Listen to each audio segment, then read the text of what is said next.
West Point because he was a senior. He was the officer in charge for the day, and there was a fight.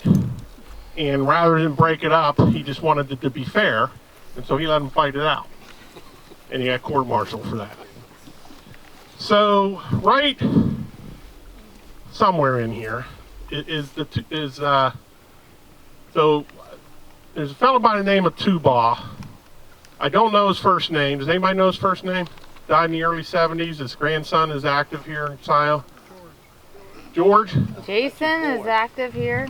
Yeah, so it'd be George, would be Jason's probably grandfather, would be my guess. He was Jewish, and I don't know much about this story because I just found it out, but I thought I would point it out because it's kind of interesting. He was Jewish, and he was a stenographer at Nuremberg, which is pretty cool. So I've got to do a little research on that, but I thought I'd just point that out while I'm standing here. The other one right here is a lady by the name of Isabell Russell. Oh, wait a minute, there's another part of that story.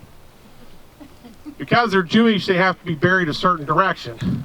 So after they buried him, his wife came to the Proviance funeral home and said, "Did you bury him in this direction?"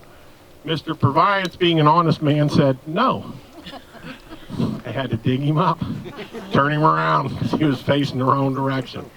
So, this lady right here behind me is Isabell Russell. Isabell Russell was a circus performer. I don't know exactly what she did. I was not able to find that out. But in 1944, she was a member of Ringling Brothers, Barnum, and Bailey Circus. In 1944, they went to, June of 44, they went to Hartford, Connecticut. And they had a brand new big top. It was about 4 weeks old. And it was the war, so the trains were prioritized for war use. So they were late coming in. They got this tent set up. They got one show in the next day. They'd given out a bunch of tickets to kids to try to get them to come to the matinee the next day. So these kids all go to this matinee. Isabell was performing. The Tigers were performing. And they'd just gotten done. The Flying Walendas were doing their tightrope walk, starting their tightrope stuff, and the tent caught on fire. And once it reached the roof, it burned to the ground in 8 minutes. The largest mass casualty fire in United States history. It was 167 people killed. Fair number of them were children because they'd given away so many tickets. And the tiger cages, the tiger tunnels were blocking the exits. And so what happened is the people piled up at the exits, and most of them actually died from being trampled or suffocating. The ones that survived, like Isabell, she was, it was the end of her circus career because she was badly disfigured, according to the guy that told me this story. And what happened is, to waterproof it, they coated the roof in paraffin and gasoline. So he took gasoline, warmed it up just a little bit, put the paraffin in it, and then they brushed it on the roof. And they did this right before they got to Hartford. And so once that caught on fire, that paraffin, now the gas mostly would have been evaporated, but not completely, it burned so fast that people could not get out.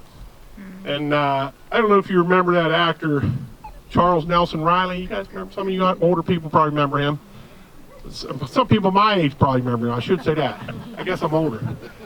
So anyhow, he was at that fire. And he told the story that he and his friend had gotten free tickets, and his friend's mother told him, "Don't you dare go to the circus." And so, of course, they snuck out the second-story window and went to the circus. And as they were going around the turn, his friend's mother saw him and started yelling at him, and they started running. And she says, "I hope it burns down."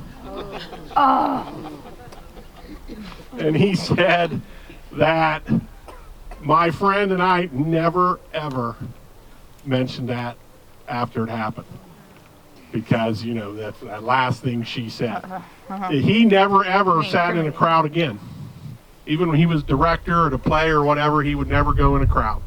He said, I couldn't do it. It just was too close.